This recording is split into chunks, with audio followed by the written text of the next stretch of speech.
Ek weet nie wie van julle moet dat hoor nie, maar as jy ooit getwyfel het aan God, die Seun en die Heilige Gees, dan wil ek hê jy moet luister hierna. Toe ek 16 jaar oud was, lang terug, soos lang gelede, toe het ek graag iemand gesoek, iemand wat regtig lief is vir my en iemand vir wie ek regtig lief is. Toe het ek, dit was in 2003, toe word ek swanger van my eerste seentjie. En hy was baie klein geweest, met geboorte was hy 850 gram. Soos julle weet, dis soos 'n klein pakkie suiker se gewig.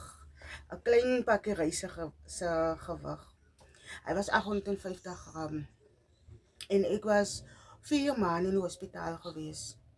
Robertson Hospitaal, Tygerberg Hospitaal, Worcester Hospitaal, weer terug by Robertson. En die dokters het vir my gesê, maar mami, hy gaan dood want hy is te klein. En ek het dit toe geglo in die eerste plek wat die dokters my gesê het, want dit is mos nou dokters. Maar soos die tyd gegaan het, die dae gegaan het, dag na dag, het hy gebly lewe. En hy het in die broeikas gelê. Toe kom dit dat hulle die broeikas mos nou nodig het. En hulle sê vir my, maar hy gaan in elk geval dit nie maak nie, so hulle die broeikas nodig. Toe sê ek vir hulle, asseblief, julle kan die broeikas vat, maar julle moet nie die pype van hom afhaal nie. Ek sal sit, ek hoef nie op te staan nie, ek hoef nie te loop nie, ek hoef nie te gaan eet, ek hoef niks te doen nie. Solank dat hy net by my is. En hy was afhanklik van die masjiene. En ek het toe gesê, toe besef ek, maar die Here het dit vir my gegee vir 'n geskenk, want dit is wat ek gevra het. En die dag, toe sy buik opgeswel, sy maag was opgeswel. En ek het toe nog nie vir hom melk gegee deur die nag nie.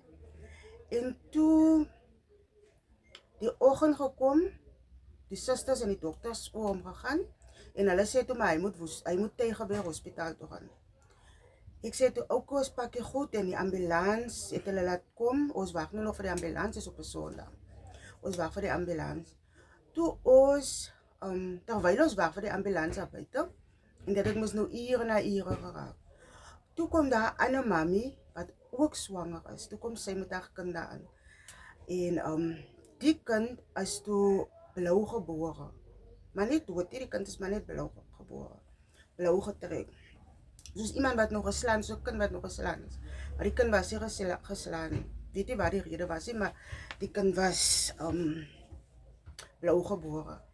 En hier waar die ambulans nou kom na ure, kom hulle na my toe en sê vir my, maar hulle gaan maar nou die mami help om Tygerberg toe te gaan, maar hulle gaan nou nie vir my nie, want my seun gaan in elk geval dood, so hulle gaan nie nou nog baie tyd mors met hom.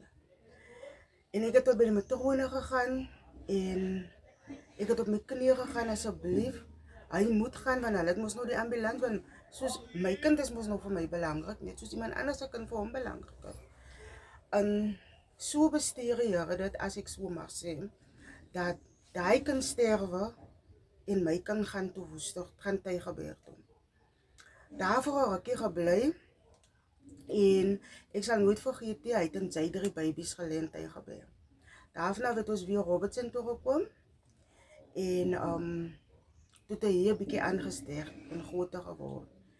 En dag na dag kan die dokter sy geglo het dat hy nog nie afgesterf het nie. En ek skryf my eerste gedig, en my gedig gaan so. En dit is waar ek besef het dat, soos wat sy glo, so sal dit wees. En my eerste gedig wat ek skryf vir my seun, hy gaan so.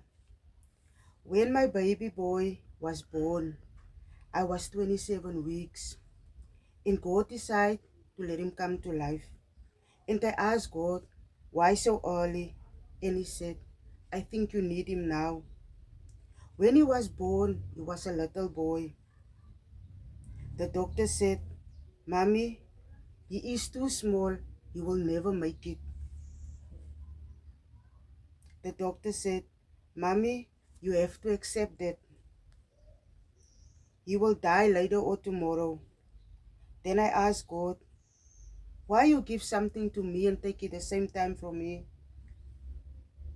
God said, because I love you and nothing in life is easy. I give it in that way because I want you to take care of it and believe in me. Days come and days go, but my baby still grow.